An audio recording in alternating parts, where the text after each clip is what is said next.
I want to show that we're capable of doing like new things, being able to show ourselves out there more often, and just bringing like more joy. Music is a beautiful thing, so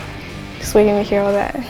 It's exciting. It feels big, like we're the first of like something new and huge. Knowing that I'll be the first of this marching band for the school, which is a groundbreaker for UTRGV, and will probably bring in a lot of people next year, is just amazing to me, and I'm beyond grateful and blessed.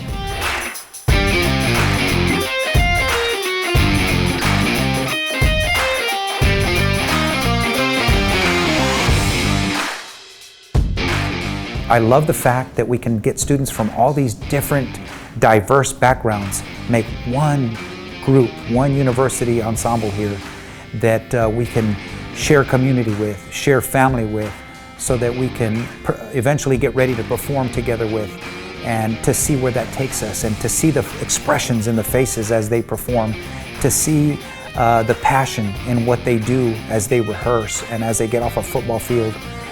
kind of see their excitement in the bus on the way back, you know, from our events. And all of those are very special times, and those are